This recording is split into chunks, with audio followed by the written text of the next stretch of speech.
plusieurs personnes. Alors, qui n'a pas vu Titanic? Ah, pouf, il y en a qui vont pouf.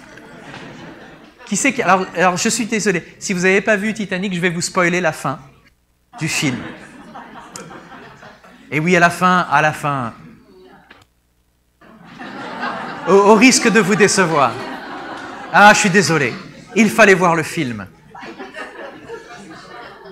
Donc, qui n'a pas vu ce film qui a bouleversé des millions de spectateurs, et on se retrouve dans une scène finale, alors c'était pas loin des années où Scott est né, hein, c'est ça, 1912? C'est ça, 1912 à peu près? C'était après ta naissance, c'est ça, 1912?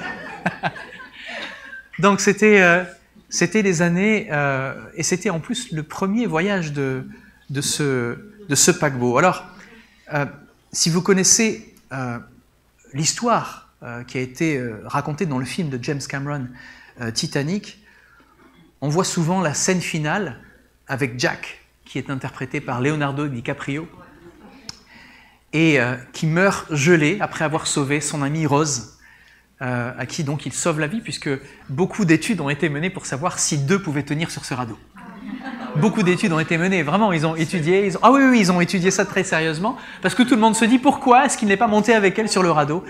Ben, les études prouvent qu'il aurait quand même, ils seraient morts tous les deux. Donc c'était un véritable sacrifice. Alors, le naufrage du paquebot RMS Titanic de la White Star s'est passé le 14 avril 1912.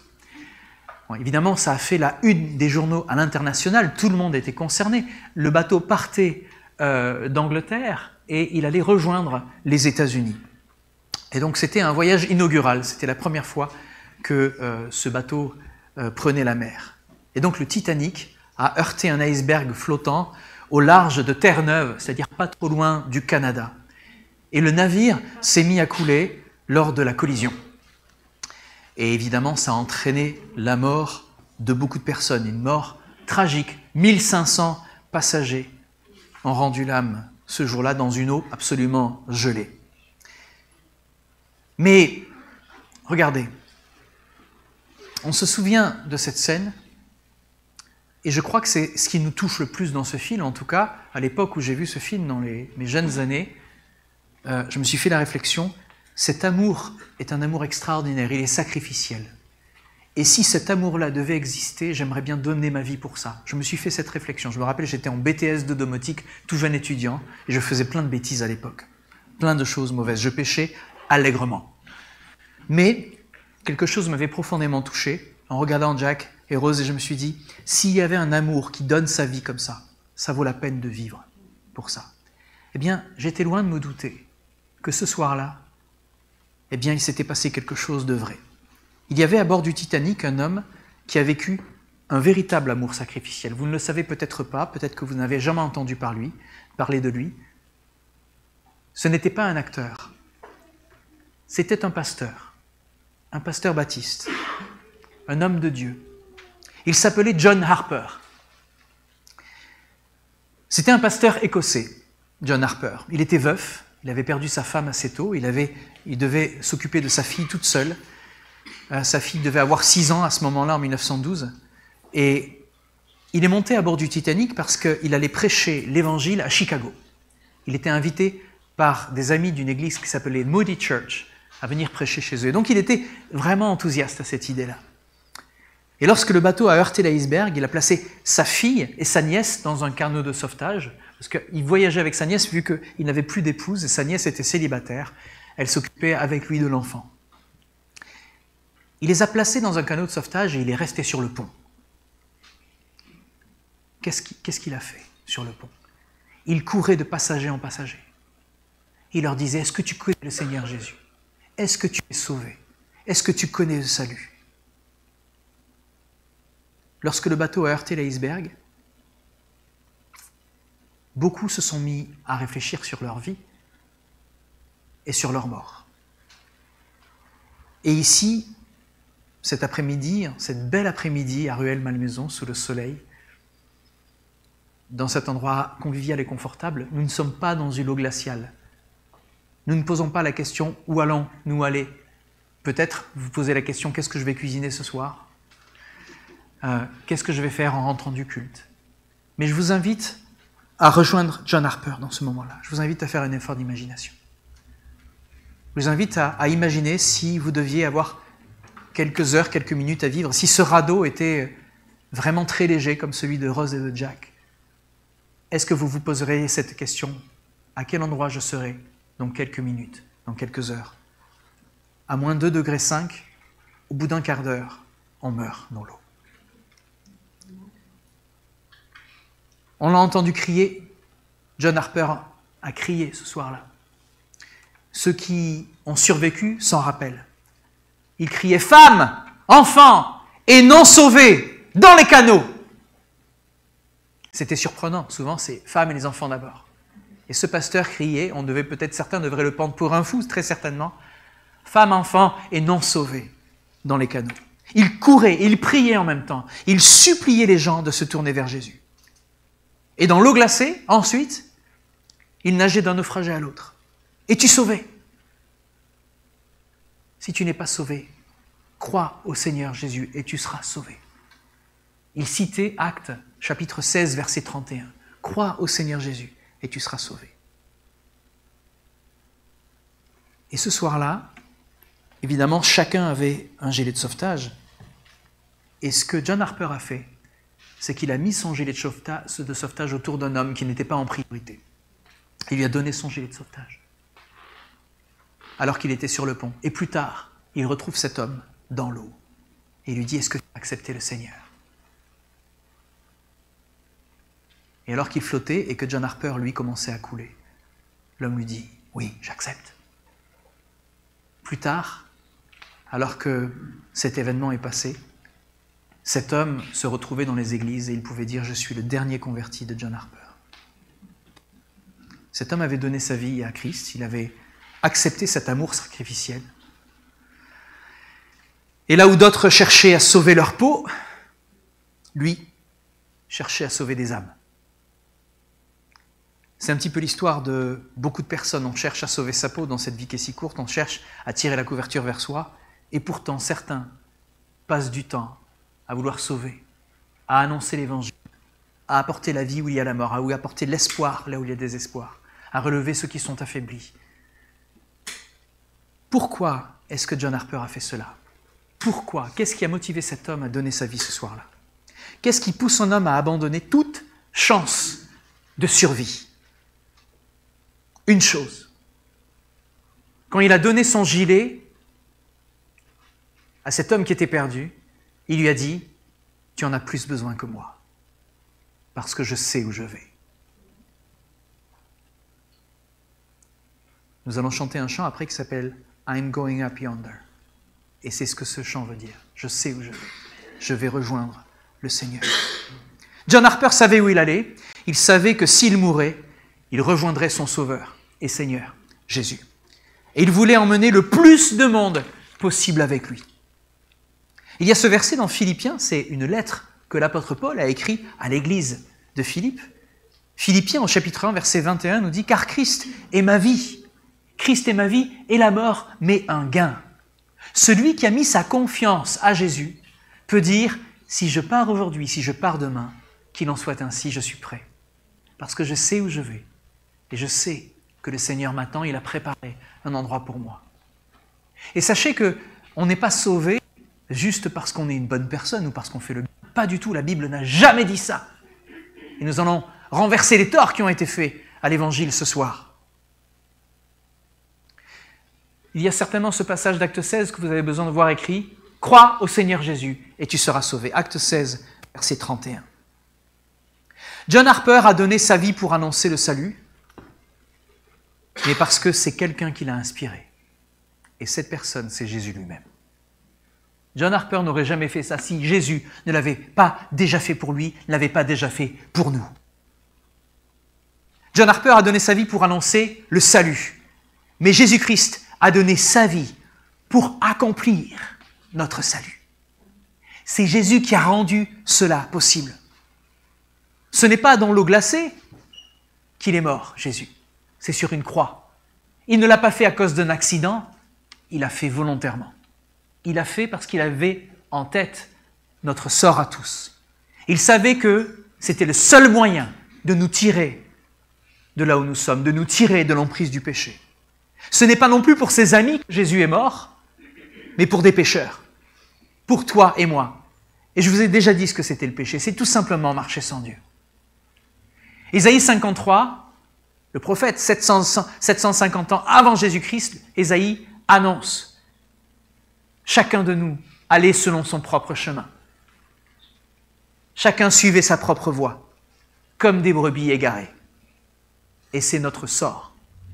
Pour ceux qui n'ont pas aujourd'hui compris qu'il fallait connaître Dieu pour avoir cette vie éternelle, eh bien c'est le jour du salut. Aujourd'hui, si vous acceptez cet amour sacrificiel de Jésus, c'est le jour du salut. Vous allez dire, mais on est sauvé de quoi? On est sauvé justement de ce péché. Ce péché a une conséquence. Si on ne fonctionne pas, si on ne marche pas avec le conseil de Dieu, nos choix sont des choix isolés. Des choix qui sont faits selon notre propre compréhension, notre propre sagesse. Et vous pourrez être très bien entouré, vous pouvez avoir beaucoup de connaissances. Malgré le plus grand nombre de connaissances que nous avons aujourd'hui, regardez l'état de notre civilisation. Et soyons honnêtes, quelques minutes, soyons honnêtes. Nous avons une avancée technologique comme jamais nous avons eu. Nous avons commencé à créer des super-intelligences qui vont pouvoir nous aider à réparer énormément de choses, à guérir énormément de maladies, à faire des calculs extraordinaires pour faire avancer énormément de choses. Et malgré cela, il y a toujours plus de personnes qui meurent de faim. Toujours plus de personnes qui meurent persécutées et tuées dans des guerres. Alors si le cœur de l'homme pouvait s'en sortir tout seul, on le saurait. Seulement voilà, l'homme a besoin de Dieu, parce que c'est Dieu qui l'a créé. Et il n'y a que Dieu pour expliquer cet amour sacrificiel. Vous savez, Dieu n'a pas envoyé un sbire, il n'a pas envoyé un missionnaire, il nous a envoyé son propre Fils. Qu'est-ce que cela veut dire? Cela veut dire que nous étions séparés de Dieu à cause de ce péché. Ce péché nous sépare d'entendre la voix de Dieu, de nous approcher de lui. Et même certains chrétiens, encore aujourd'hui, se disent « Ah, j'ai fait une erreur, je n'ai pas la force ou le courage d'aller en prière vers Dieu. » Ils se privent même d'aller vers Dieu à cause de leur passé, à cause de ce qu'ils ont fait.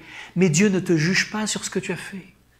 Dieu n'est pas venu juger, il est venu sauver. C'est pour ça qu'il a donné le nom Jésus. Vous savez ce que ça veut dire, Jésus? Yeshua, cela veut dire Dieu sauveur. Dans le nom même de Jésus, Dieu dit « Je désire te sauver ». Il n'y a pas dit « Dieu qui te juge ». Jésus n'a jamais porté ce nom-là. Il a dit « Je suis venu pour ceux qui ont perdu, je suis venu pour sauver et non pas pour juger ». Et il nous dit dans la parole aujourd'hui, si tu acceptes cet amour, c'est le jour du salut. Ça veut dire quoi, accepter l'amour de Jésus? Ça veut dire que nous acceptons que nous sommes séparés de Dieu par nature et que notre désir ne va pas vers le désir de Dieu. Et que la seule chose qui peut nous sauver, c'est de devenir humble. I humble myself. Je me rends humble devant Dieu.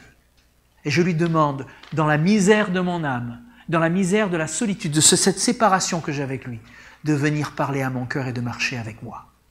C'est ça l'évangile. Dieu ne te juge pas selon ce que tu as fait, selon ce que tu as dit. Il est venu pour te donner la vie. Il est venu comme un père qui voit son fils dans le pétrin, comme Jésus qui voit Pierre dans les grandes eaux et qui tend sa main pour le sortir de là où il est. Il ne te juge pas, même si tu t'es toi-même mis dans ce pétrin. C'est lui qui t'en sort et il ne te juge pas. Il ne désire qu'une seule chose pour toi, comme un bon père désire pour ses enfants. Connais-le, connais-le, grandis en amour pour lui, parce que lui, il t'aime déjà. Et alors, la Bible dit que de connaître Dieu, c'est avoir la vie éternelle. Connaître simplement Dieu, c'est être sauvé. C'est rentrer dans ce qu'on appelle le royaume de Dieu. C'est quoi? C'est l'endroit où Dieu règne. Et s'il règne sur ton cœur, s'il règne dans ta vie, il nous promet énormément de choses. On peut être dans le pétrin, on peut être dans une galère innommable. Mais ceux qui connaissent Dieu et qui ont confiance en lui ont cet espoir. Ils ont à tour de la joie, de la paix, de la patience, de la bienveillance, de la fidélité, de la joie, de l'amour, et particulièrement de la maîtrise de soi. Et ça rend absolument exceptionnel ce genre de situation. Ça donne la banane, le sourire absolument tout le temps, et même dans les moments les plus durs, les plus difficiles. Cet évangile sauve non seulement des vies aujourd'hui, pour l'éternité, mais aujourd'hui dans nos vies de tous les jours. Connaître Dieu, c'est avoir la vie éternelle. Alors il y a un verset puissant En Jean 15, verset 13, il est écrit « Il n'y a pas de plus grand amour que de donner sa vie pour ses amis. » Considérez John Harper. Il est dans l'eau. Il ne connaît pas la plupart de ces gens. Il était en 2e classe d'ailleurs, quand il est rentré sur le Titanic. Et peu importe la classe des gens à qui il a parlé, il a annoncé le salut au plus de monde possible parce qu'il savait que même si on se repent, dans les moments les derniers, Dieu est fidèle et juste. Se repentir, ça veut dire je sais que j'ai pris les mauvaises décisions par le passé. Marcher sans Dieu, ce n'était pas sage. C'était de la fierté, c'était de l'orgueil. Et si aujourd'hui le Seigneur rend ton cœur vulnérable face à cette fierté, cet orgueil, cette indépendance, laisse-lui te parler. Romains 5,8 nous dit « Alors que nous étions encore pécheurs, Christ est mort pour nous. Même si encore aujourd'hui tu te définis comme un pécheur, sache que Christ est mort pour toi et qu'il t'aime. » Jean 3, verset 16 nous dit que Dieu a tant aimé le monde, qu'il a donné son Fils, son unique Fils, afin que quiconque croit en lui, mette sa confiance en lui, ne périsse pas, mais ait la vie éternelle, soit sauvé. Alors je te pose la question ce soir. Est-ce que toi tu es sauvé? Parce que ce soir, le Seigneur Jésus te met non seulement un gilet de sauvetage, mais il te sort de là. Et il te dit, connais-moi, marche avec moi. Si tu avais été dans l'eau cette nuit-là, toi qui es chrétien, qu'aurais-tu fait? Et si aujourd'hui était le naufrage de ta vie? Si ta vie touchait à sa fin? Je ne te le souhaite pas, évidemment. Mais est-ce que tu sais où tu iras? Il est encore temps, et le salut est offert à quiconque croit, quiconque est assez humble pour mettre sa confiance dans ce Dieu si grand qu'il a donné ce qu'il avait de plus beau pour te sauver. Jésus, aujourd'hui encore, est bien vivant. Il te tend la main. Jésus est bien vivant parce que son corps ne s'est pas désintégré. Il est bien ressuscité. Nous l'avons chanté il n'y a pas longtemps à Pâques. Aucune trace du squelette de Jésus.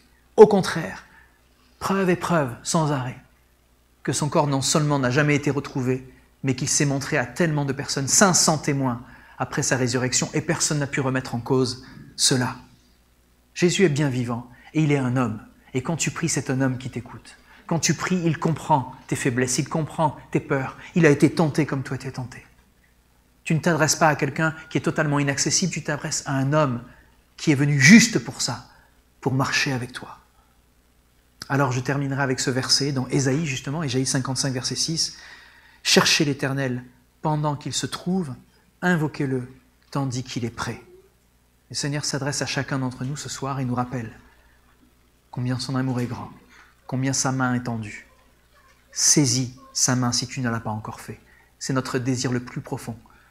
Je ne voudrais pas que tu meures sans connaître le Seigneur. Je vous invite à prier.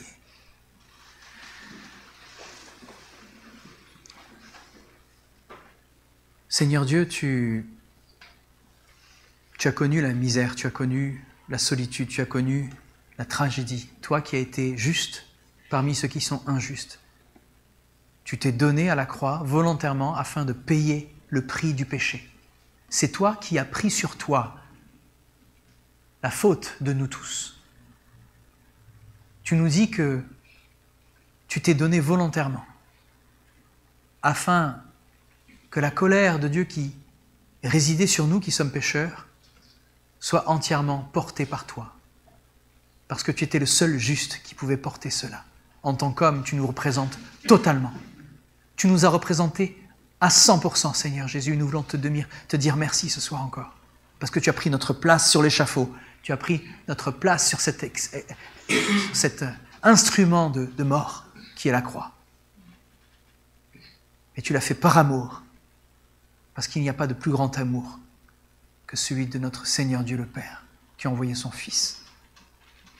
Alors merci pour cela, merci pour ta grâce. Merci pour cette nouveauté de vie qui vient avec ta connaissance. Permets-nous aujourd'hui de saisir ta main, de te connaître, de marcher avec toi, de grandir par la lecture de ta parole, Seigneur, afin que nous puissions connaître tes voies, connaître ta personnalité, ta personne, ton cœur, que nous puissions l'entendre battre, que nous puissions reconnaître ta voix. Tu nous dis, mes brebis me reconnaîtront, elles reconnaîtront ma voix, parce que je suis le bon berger. Alors que le voleur est venu pour voler, tuer et détruire, je suis venu pour que mes brebis aient la vie et qu'elles l'aient en abondance. Alors nous voulons te remercier pour ce souhait de vie que tu as pour nous, pour ce que tu as accompli afin que ce soit possible. Il n'y a plus aucun obstacle qui nous sépare, Seigneur, de toi. Tu es venu faire les kilomètres que nous ne pouvions pas faire. Tu es venu donner ta vie, alors que la nôtre ne valait rien. Tu as donné la tienne qui valait tout, afin que nous puissions avoir la vie éternelle. Sois béni, Seigneur, au nom de Jésus. Amen. Soyez bénis.